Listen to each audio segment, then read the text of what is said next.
ওম শান্তি। 20-1-2024 প্রাতঃমুরলি। ওম শান্তি। বাপদাদা মধুবন। বাবা বলেছে, মিঠে বাচ্চে, তোমরা কল্যাণকারী বাবার বাচ্চাদের কর্তব্য হলো সবার কল্যাণ করা, সবাইকে বাবার ইয়াদ দেওয়া আর জ্ঞান দান দেওয়া। তো আমাদের কর্তব্য সবার কল্যাণ করা, সবাইকে বাবার স্মৃতি দেওয়া আর সবাইকে জ্ঞান দান করা। প্রশ্ন, বাবা মহারথী কোন বাচ্চাদের বলে আর তার লক্ষণ কি হয়? তো মহারথী বাচ্চার লক্ষণ কি হবে? উত্তর, যে ভালোভাবে পড়ে আর পড়ায়, যার উপর সদা বৃহস্পতির দশা, যে নিজের আর সবার উন্নতির সদা খেয়াল রাখে, যে যজ্ঞ সেবায় হাড্ডি হাড্ডি দেয়, যে বাবার কার্যে মদদগার থাকে, সেই হলো মহারথী। এই রকম মহারথী বাচ্চাদের বাবা বলে, এ হলো আমার সুপুত্র, সপুত বাচ্চা। তো যে ভালোভাবে পড়ে আর পড়ায়, যার উপর সদা বৃহস্পতির দশা, যে নিজের আর সবার উন্নতির খেয়াল রাখে সদা, যে যজ্ঞ সেবায় হাড্ডি হাড্ডি সফল করে, যে বাবার কার্যে মদদগার, সেই হলো মহারথী। আর বাবা তাকে বলে সপুত বাচ্চে, মানে সুপুত্র। ওম শান্তি। আজকাল বাচ্চারা শিব জয়ন্তীর জন্য তৈরি হচ্ছে, প্রস্তুতি নিচ্ছে, কার্ড আদিও ছাপায়। বাবা বোঝায় তো অনেকবার, সারা মুখ্য কথাই হলো গীতার উপর। মানুষের বানানো গীতা পড়তে পড়তে আধা কল্প তো মানুষ নিচেই নেমেছে। এটাও তোমরা বাচ্চারা বোঝো, আধা কল্প হলো দিন, আধা কল্প রাত। এখন বাবা টপিক দেয়, তার উপরে মন্থন করতে হবে। তোমরা লিখতে পারো, ভাই আর বোন এসে বোঝো, এক গীতা শাস্ত্র হলো জ্ঞানের, বাকি সব শাস্ত্র হলো ভক্তির। জ্ঞানের শাস্ত্র একটাই, যেটা পুরুষোত্তম সঙ্গম যুগে বেহদের বাবা পরম পিতা পরমাত্মা ত্রিমূর্তি শিব শোনায়, বা লেখা উচিত ব্রহ্মা দ্বারা শোনাচ্ছে, যার দ্বারা 21 জন্ম সদ্গতি হয়। জ্ঞানের গীতার দ্বারাই 21 জন্মের বর্ষা পাওয়া যায়। তারপরে 63 জন্ম ভক্তির গীতা চলে, যেটা মানুষের বানানো।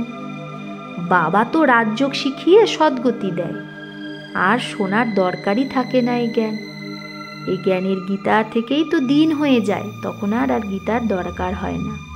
এই জ্ঞানের সাগর বাবাই এটা শোনায়, যার দ্বারা 21 জন্ম গতি সদ্গতি হয়, অর্থাৎ 100% পবিত্রতা, সুখ, শান্তির অটল অখণ্ড সত্যযুগী দৈবী স্বরাজ্য পাই আমরা।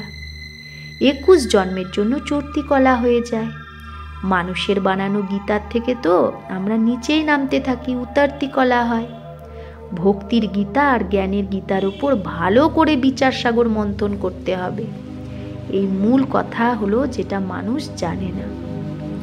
তোমরা লেখো, ত্রিমূর্তি শিব জয়ন্তী, সো শ্রীমদ্ ভগবদ্ গীতা জয়ন্তী, সো সর্ব কি সদ্গতি ভবন্তী। এটাও শোনাতে পারো যে শিব জয়ন্তী, সো বিশ্বে শান্তি ভবন্তী। শিব জয়ন্তী মানে বিশ্বে শান্তি হবে। মুখ্য অক্ষর খুব দরকার, যার উপরেই সারা ব্যাপারটা।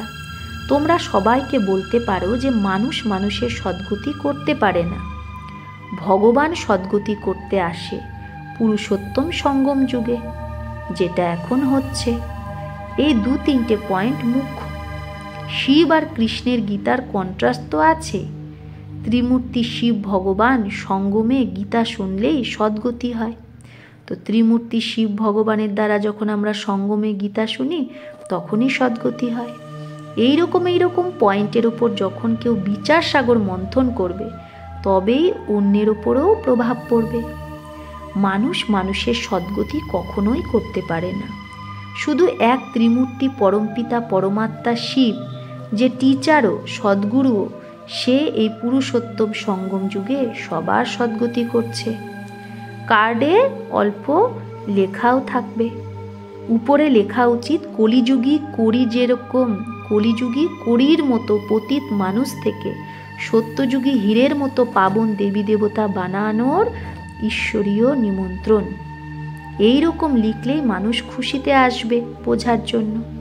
সদ্গতিদাতা বাবারই শিব জয়ন্তী মানানো হয়। একদম ক্লিয়ার অক্ষর হোক। মানুষ তো ভক্তি মার্গে কত ঢের শাস্ত্র পড়ে, মাথা মারে। এখানে 1 সেকেন্ডে বেহদের বাবার থেকে মুক্তি, জীবন মুক্তি পাওয়া যায়। যখন বাবার হয়ে তার থেকে নলেজ নেবে তো জীবন মুক্তি অবশ্যই পাবে। প্রথমে মুক্তিতে গিয়ে যেরকম পুরুষার্থ করবে সেই রকম জীবন মুক্তিতে অবশ্যই আসবে। জীবন মুক্তি অবশ্যই পাওয়া যায়, তারপরে শুরুতে আসুক বা পরে আসুক। প্রথমে জীবন মুক্তিতে মানুষ আসে, তারপরে জীবন বন্ধে। এইরকম মুখ্য পয়েন্ট যদি ধারণ করো তাহলেও অনেক সার্ভিস করতে পারো। যদি বাবাকে জানো তো অন্যকেও পরিচয় দাও। কাউকে পরিচয় যদি না দাও তার মানে তোমার মধ্যে জ্ঞান নেই। বোঝানো তো দিতেই হবে, বোঝাতেই তো হবে, কিন্তু ভাগ্যে যদি না থাকে কল্যাণকারী বাবার বাচ্চা তো কল্যাণ করা উচিত। যে বোঝানোর সে তো বোঝাবে, কিন্তু ভাগ্যে না থাকলে কি বোঝাবে? আমরা কল্যাণকারী বাবার বাচ্চা, তো আমাদের কল্যাণ করা উচিত। না হলে বাবা বুঝবে এ বলা মাত্র শুধু বলার কথা বলে যে আমি শিব বাবার বাচ্চা, কল্যাণ তো করেই না কারো। সাহুকার অথবা গরিব, কল্যাণ তো সবার করতে হবে, কিন্তু প্রথমে গরিবই জ্ঞান ওঠাবে, কারণ তাদের ফুরসাত মানে টাইম আছে। ড্রামার সেটই এরকম। এক সাহুকার যদি এখন চলে আসে তো তার পিছনে অনেক ধনবানরা আসবে।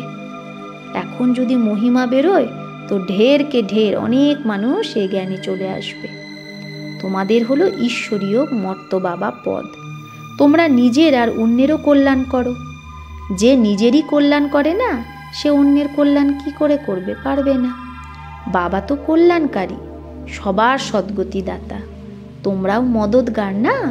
তোমরা জানো ওটা হলো ভক্তি মার্গের দশা। সদ্গতি মার্গের দশা একটাই, যে ভালোভাবে পড়ে আর পড়ায় তার উপরেই বৃহস্পতির দশা হয়, তাকেই মহারথী বলে। নিজের দিলকে জিজ্ঞেস করতে হবে যে আমি কি মহারথী? অমুকের মতো কি সার্ভিস করি? পেয়াদে কখনো কাউকে জ্ঞান শোনাতে পারবে না। যদি কারো কল্যাণ না করো তো নিজেকে কল্যাণকারী বাবার বাচ্চা কেন বলো? বাবা তো পুরুষার্থ করাবে, এই যজ্ঞ সেবায় হাড্ডিও দেওয়া উচিত। বাকি শুধু খাওয়া দাওয়া ঘুমানো, এটা কি সার্ভিস হলো? এই রকম যে হবে সে তো গিয়ে প্রজায় দাসদাসী হবে। বাবা তো বলে পুরুষার্থ করে নর থেকে নারায়ণ হও। শপথ বাচ্চাকে দেখে বাবাও খুশি হয়। লৌকিক বাবাও দেখে এ তো খুব ভালো পথ পাবে, তো দেখে খুশি হয়। পারলৌকিক বাবাও এরকম বলে। বেহদের বাবাও বলে আমি তোমাকে বিশ্বের মালিক বানাতে এসেছি, এখন তুমি অন্যকে বানাও। বাকি শুধু পেট পূজা করলে কি লাভ? সবাইকে শুধু এটাই বলো যে শিব বাবাকে ইয়াদ করো। ভোজনেও একে অপরকে বাবারই ইয়াদ দাও, তবেই তো সবাই বলবে এ শিব বাবার সাথে খুব প্রীত আছে। এ তো সহজ না, এতে কি লোকসান? আদত বা ট্যাব অভ্যাস হয়ে গেলে খেতেও থাকবে আর বাবাকেও ইয়াদ করতে থাকবে। দৈবী গুণও অবশ্যই ধারণ করতে হবে। এখন তো সবাই ডাকে হে পতিত পাবন এসো, তো নিশ্চয় পতিত না?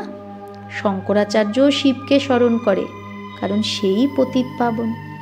আধা কল্প ভক্তি করে তারপরে ভগবান আসে। কেউ হিসাব থরেই জানে? বাবা বোঝায় যজ্ঞ তপ দান করে আমাকে পাওয়া যায় না, এতে গীতাও চলে আসে। এই শাস্ত্র আদি পড়লে কারো সদ্গতি হয় না। গীতা বেদ উপনিষদ এগুলো সব ভক্তি মার্গের। বাবা তো বাচ্চাদের সহজ রাজযোগ আর জ্ঞান শেখায়, যার দ্বারা রাজত্ব প্রাপ্ত করায়। এর নামই হলো রাজযোগ। এতে পুস্তকের কোনো ব্যাপারই নেই। টিচার স্টাডি করায় পথ প্রাপ্ত করানোর জন্য, তো ফলো করা উচিত। সবাইকে বলো শিব বাবাকে ইয়াদ করো, সে হলো সব আত্মাদের বাবা। শিব বাবাকে ইয়াদ করলেই বিকর্ম বিনাশ হবে। একে অপরকে সাবধান করে উন্নতিকে পেতে হবে। যত ইয়াদ করবে তত নিজেরই কল্যাণ। ইয়াদের যাত্রাতেই সারা বিশ্বকে পবিত্র বানাবে। ইয়াদে থেকে ভোজন বানাও তো তাতেও শক্তি চলে আসবে। তাই তোমাদের ব্রহ্মা ভোজনের অনেক মহিমা। সেই ভক্তরা তো ভোগ লাগায়, তাও রাম রাম বলে, রামের নামে দান দিতে থাকে। তো বাবা বলছে সে ভক্তরা ভোগ লাগালে রাম রাম বলে, রামের নামে দান দিতে থাকে। তোমাদের তো বুদ্ধিতে ঘড়ি ঘড়ি বাবার ইয়াদ থাকা উচিত, বুদ্ধিতে সারা দিন জ্ঞান থাকা উচিত। বাবার কাছে সারা রচনার আদি মধ্য অন্তের জ্ঞান আছে না, উঁচু থেকে উঁচু ভগবান, তো তোমরা তাকে ইয়াদ করলে উঁচু পদ প্রাপ্ত করবে। তারপরে অন্যের ইয়াদ কেন করবে? বাবা বলে শুধু আমাকে ইয়াদ করো, তাহলে দুসরে সব ছোড়নে পড়তে, তাহলে তোমাকে অন্য সব কিছু ছাড়তে হবে, অন্য সব কিছুর ইয়াদ। এটা হলো অব্যভিচারী ইয়াদ। যদি ইয়াদ না করো, যদি ইয়াদ ভুলে যাও, তাহলে গাঁট বেঁধে নাও, গিট বাঁধে না শাড়িতে। নিজের উন্নতির জন্য, উঁচু পদ পাওয়ার জন্য পুরুষার্থ অবশ্যই করতে হবে। আমাদেরও টিচার বানায় কে? শিব বাবা, সেই আমাদের টিচার। তোমরা সবাই পান্ডা না, পান্ডাদের কাজ হলো রাস্তা বলা। এত সারা জ্ঞান প্রথমে থোড়েই তোমাদের মধ্যে ছিল? সবাই বলে প্রথমে তো যেরকম পায় পয়সার পড়া ছিল, সেটা তো অবশ্যই হবে। ড্রামা অনুসারে কল্প আগের মতোই সবাই পড়তে থাকে, আবার কল্প পরেও এইরকমই পড়বে। লাস্টে তোমাদের সবার সাক্ষাৎকার হবে। সাক্ষাৎকার হতে দেরি লাগে না। বাবার জলদি জলদি সাক্ষাৎকার হতে গিয়ে, বাবা তো জলদি জলদি সাক্ষাৎকার করেছিল, অমুকে অমুকে রাজা হবে, এই ড্রেস হবে। শুরুতে বাচ্চাদের খুব সাক্ষাৎকার হতো, আবার অন্তে এই সাক্ষাৎকার অনেক হবে, তখন ইয়াদ করবে।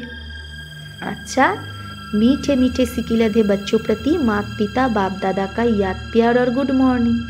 रूहानी बाप की रूहानी बच्चों को नमस्ते। हम रूहानी बच्चों की रूहानी माता पिता बाप दादा को याद प्यार गुड मॉर्निंग और नमस्ते नमस्ते नमस्ते। शुक्रिया बाबा, आपको लाख लाख शुक्रिया। धारणार जन्य मुख्य सार एक, भोजने एके अपरके बाबार याद दिलाओ, यादे भोजन खाओ। एक शिव बाबार साथेई सत्यिकारेर प्रीत राखो। दुई, योग्य सेवाय हाड्डी हाड्डी दीते हबे, बाबार पुरो मददगार होते हबे। सब गोप गोपीर प्रति मातेश्वरीजीर हस्त द्वारा लेखा यादपत्र 1961 साले सब गोप गोपीर प्रति अति याद प्यार। समाचार এই যে তোমরা সব গৃহস্থ ব্যবহারে থেকে কমল ফুলের সমান নিজের জীবনে সফলতাকে পেতে থাকো না। লাডলে গোপ তো এখন সার্ভিসকে ভালোভাবে ওঠানোর পুরুষার্থে লেগে গেছে, খুব ভালো। লাস্টে নিজের পরম পূজ্য বাবার পরিচয় তো সবাইকে পেতেই হবে, এটা তো জানো। এই উঁচু প্রাপ্তি কোটির মধ্যে কেউই পেতে পারে, কিন্তু এই রকম ফুল অবশ্যই বেরোক না, এরকম ফুল তো বেরোবেই অবশ্য। তো বাবা তো মাম্মা ইয়াদ প্যারে লিখছে, খুব ভালো, তেজ রফতারে সার্ভিসকে বাড়াতে যাও। খাজানা অবিনাশী জ্ঞান ধন তো তোমার কাছে অনেক আছে, আর বহুত অনোখা হে, একদম আলাদা এই জ্ঞান তোমার কাছে আছে, অখুট, যেটা বাবার দ্বারা সব বাচ্চারাই পায়। কেউ যদি এই জ্ঞানটাকে প্রাপ্ত করে নেয় তো জন্ম জন্মান্তরের জন্য মালামাল হয়ে যাবে। এই জিনিসটাই এরকম। বলো লাডলে গোপ গোপী, ঠিক কথা না? তোমরা সব গোপ গোপীরা অতীন্দ্রিয় সুখময় জীবনের অনুভবের দ্বারা জীবন ব্যতীত করছো, ব্যতীত করো। দেখো লাডলে গোপ গোপীরা, এখন এই ব্রাহ্মণ কুলের বৃদ্ধি হলেই সবার কল্যাণ হবে, তারপরে তো ব্রাহ্মণরা দেবতা অবশ্যই হবে। যেরকম কেউ নিজের গৃহস্থ ব্যবহারে থেকেও ব্রাহ্মণ কুলবংশী হয়ে চলছে, অর্থাৎ গৃহস্থ ব্যবহারে থেকে পবিত্র থাকে, আমরা এক বাবার বাচ্চা, এই রকম পবিত্র ধারণায় থাকে।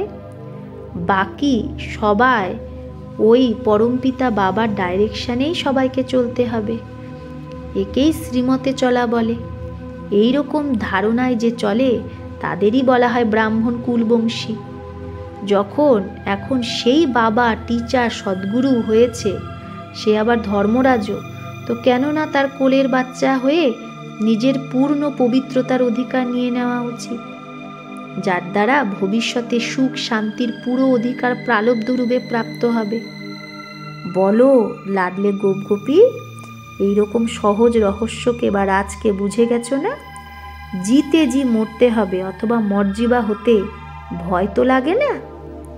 আজ এই পত্র প্রত্যেকে নিজের নিজের নামে ভাবো, আর নিজের পত্র ভেবে পড়ো অথবা শোনো। আর মায়ের ভালোবাসা প্রত্যেকে নিজের নামের সাথে জুড়ে নাও। প্রত্যেক গোপগোপীর প্রতি নাম সহিত মায়ের অত্যন্ত ভালোবাসা। আচ্ছা, নিজের সৌভাগ্য উঁচু বানানোর পুরুষার্থে তীব্র বেগে লেগে থাকাই হলো কল্যাণকারী হওয়া। যখন এখন জেনে গেছো যে স্বয়ং পরমপিতা উঁচু বর্ষা দিতে এসেছে, তো নিয়েই সেটা ছাড়তে হবে, সেটা নিয়েই নিতে হবে সেই বর্ষা। আচ্ছা, ছুট্টি লেতে হে মানে বিদায়। ওম শান্তি। বরদান। অবিনাশী প্রাপ্তির আধারে সদা সম্পন্নতার অনুভব যে করে সেই প্রসন্নচিৎ ভব। অবিনাশী প্রাপ্তির আধারে সদা সম্পন্নতার অনুভব যে করে সেই প্রসন্নচিৎ ভব। সঙ্গম যুগে ডাইরেক্ট পরমাত্ম প্রাপ্তি আছে, বর্তমানের সামনে ভবিষ্যৎ কিচ্ছু না। তাই তোমাদের গীতই হলো যেটা পাওয়ার ছিল সেটা পেয়ে গেছি, जो पाना था वो पा लिया।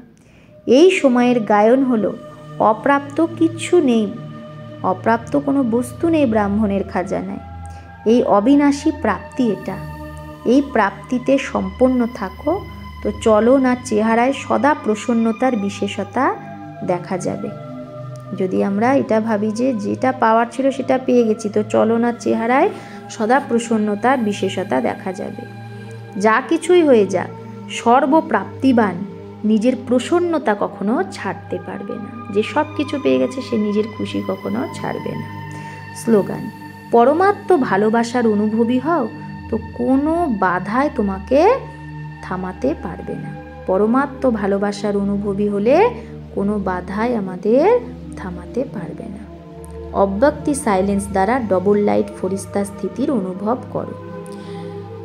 যে কেউই তোমার সমীপ সম্পর্কে আসুক, সে যেন অনুভব করে যে হলো রুহানি, অলৌকিক। নিজের পূর্বজপনের স্মৃতি দ্বারা সব আত্মাকে পালনার শান্তির শক্তি সে করো। তাই বাবা বলছে নিজের পূর্বজপনের স্মৃতি দ্বারা সব আত্মার পালনা, নিজের শান্তির শক্তির দ্বারা সব আত্মাকে পালনা দাও। তোমাদের দায়িত্ব হলো অশান্তির বায়ুমণ্ডলে আত্মাদের শান্তির দান দিয়ে তার মধ্যে শান্তির, সহন শক্তির হিম্মত ভরা। তার জন্য নিজের বৃত্তি দ্বারা, মনসা শক্তি দ্বারা বিশেষ সেবা করো। লাইট হাউস হয়ে সবাইকে শান্তির লাইট দাও। লাইট হাউস হয়ে কি করো? সবাইকে শান্তির লাইট দাও। আচ্ছা, ওম শান্তি।